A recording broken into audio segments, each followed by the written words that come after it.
आपको कहा था नबी की तरह इतने बुज़दिल आप एक छक्के की तरह जो नहर पर खड़ा होकर 500 का कारीगर है। बड़ी खबर आपको दें, इस वक्त मुल्हिद अवैस इकबाल जिनकी डिबेट हफ्ता डेढ़ पहले से अनाउंस हो चुकी थी, आमिर हक साहब के साथ तयशुदा थी, शराइत तय हो चुकी थी, वो दौरान डिबेट छोड़कर वहां से भाग गए। वजह ये रही कि स्टार्ट में ही अवैस इकबाल ने आते ही शराइत की खिलाफवर्जी शुरू कर दी। उन्होंने इंट्रोडक्शन करवाया कि आज हम एक पॉडकास्ट में बैठे। अस्सलाम वालेकुम ख़वातीन व हज़रात, आज की पॉडकास्ट के साथ आपकी खिदमत में हाजिर हैं। पॉडकास्ट नहीं है, पॉडकास्ट नहीं है, पॉडकास्ट नहीं है, ये डिबेट पॉडकास्ट नहीं है। आमिर हक साहब ने उनको वहीं पे टोका और उनको कहा कि ये पॉडकास्ट नहीं, ये एक डिबेट है। इसके बाद भी मुल्हिद अवैस इकबाल का पर्सनल जातियात से मुतालिक आमिर हक साहब के ऊपर टॉन्ट जो है वो जारी रहा। वो बार बार फुप्पो और इस तरह के टॉन्ट्स करते रहे। आपने जो बात बोली है उससे मुझे इख्तलाफ है, उसका क्या किया जाए? सर आप अपना इख्तलाफ वाज़ेह कर दें। तो वो मेरे 5 मिनट में आएगा? नहीं सर, नहीं आएगा, नहीं आएगा। नहीं आएगा। आप अच्छा, मुझे ये बताएं, फुप्पो मरियम की तरह गिन रहे हैं ना सर? मैं किसकी तरह?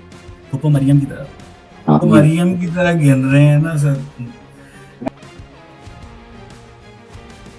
बार बार आमिर हक साहब के समझाने के बावजूद बात यहां तक आ पहुंची कि अवैस इकबाल ने नाउजुबिल्लाह, अस्तगफिरुल्लाह, नकले कुफ्र कुफ्र नबाशिद, रसूलुल्लाह सल्लल्लाहु अलैहि वसल्लम की तौहीन तक कर दी। और ये हरकत करके और उसके बाद वो स्ट्रीम को छोड़कर वहां से भाग नहीं गए। करनी थी ना। मैंने कितनी बार आपको कहा था, नबी की तरह इतने बुज़दिल मैंने और आप एक छक्के की तरह, आप एक छक्के की तरह जो नहर पर खड़ा होकर 500 का कारीगर है, स्टूडियो में आप प्रोड्यूसर्स की गोदियों में बैठ बैठ के यहाँ पर पहुंचे हैं।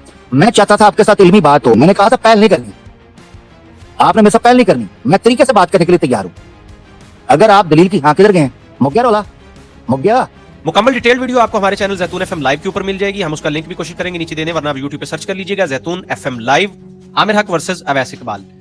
वीडियो आपको अच्छी लगी हो तो इसको दोस्तों के साथ शेयर जरूर कीजिएगा। Thank you so much.